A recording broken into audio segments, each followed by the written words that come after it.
Quando se fala em junho de 2013, praticamente todos os brasileiros vão se lembrar das grandes manifestações que reuniram multidões em várias cidades do país.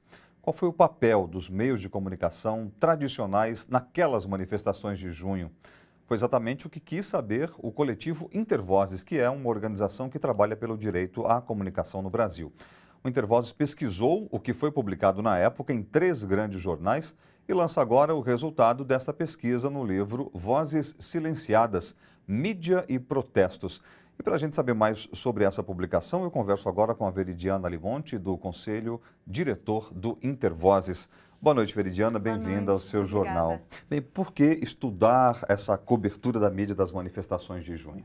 Bom, estudar a cobertura dos grandes meios de comunicação, no caso foram 3 jornais, não tivemos condição de cobrir televisão, rádio, mas é também entender como que se forma opinião sobre determinado acontecimento. É claro que nós temos mídias alternativas, nós temos a internet, mas sem dúvida esses jornais que foram analisados e outros veículos são muito importantes para determinar ou para formar a maneira como as pessoas, em geral, lidam com um determinado fato que está acontecendo. E quais foram os jornais escolhidos e por que eles? Bom, foram escolhidos o Estado de São Paulo, a Folha de São Paulo e o Globo, que embora sejam jornais localizados em determinada cidade ou estado, eles têm uma repercussão nacional. E também foram 2 cidades com muitas manifestações e que também responsáveis por fazer com que essas manifestações se nacionalizassem naquele período, né? E como é que foi realizada essa pesquisa e quais resultados nós chegamos? Foram analisadas quase 1000 matérias, 960 matérias online, nas versões online, dos 19 primeiros dias de junho, em que foi um período de 2013, né? Um período que pega aí uma gama de acontecimentos relacionados às manifestações. O início dessas manifestações, a intensificação e a nacionalização delas, a Copa das Confederações, as manifestações de apoio fora do Brasil e a redução das tarifas em São Paulo e outras cidades. Então, todo esse período foi considerado, né? Foram analisados esses 3 jornais, então, nos 19 primeiros dias de junho. E os principais resultados, é interessante dizer também que foram analisadas matérias, editoriais, colunas, entrevistas. Nós não analisamos porque também nós queríamos verificar se critérios básicos do jornalismo, em termos de qualidade de cobertura, foram também respeitados, digamos assim, né, nessas matérias.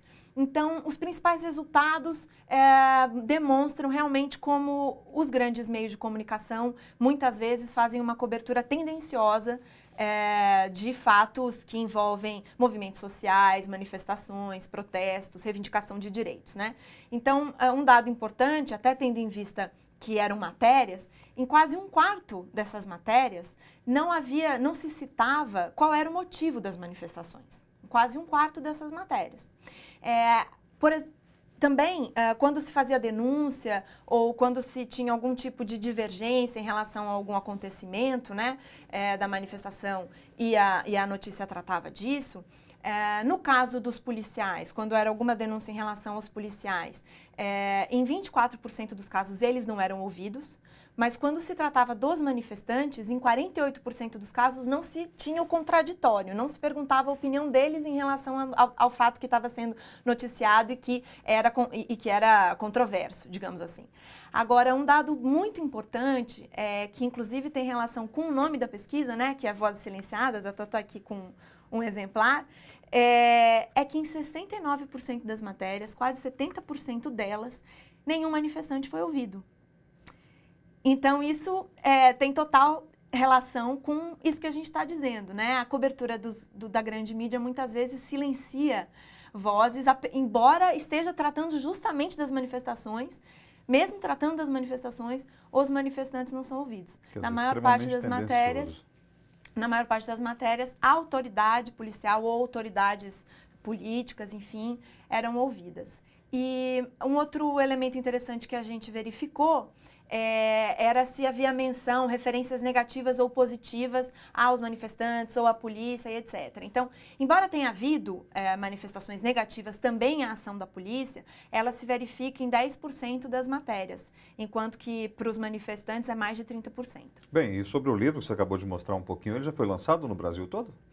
Ele foi lançado em São Paulo e tem um lançamento nesse final de semana em Recife e agora, nesse instante, está sendo lançado em Brasília. Bem, agora falando sobre essa questão dos jornais pesquisados, é interessante deixar um alerta para que os leitores dos jornais prestem bem atenção antes de observar esses critérios, né, Veridiana? Pois é, esses critérios que foram levados em conta na pesquisa, quantas fontes foram ouvidas na matéria, se uma acusação, a parte acusada teve a chance de responder, de dar a sua opinião, todas essas são questões que precisam ser verificadas quando o leitor está lá diante de um jornal. Sem dúvida alguma. Faz bem, um bom leitor faz assim. Veridiana, a gente quer agradecer a você pela participação e parabenizar pelo trabalho realizado. Muito obrigada. Quem quiser ter acesso à pesquisa está no site do Intervozes, intervozes.org.br. Muito obrigado.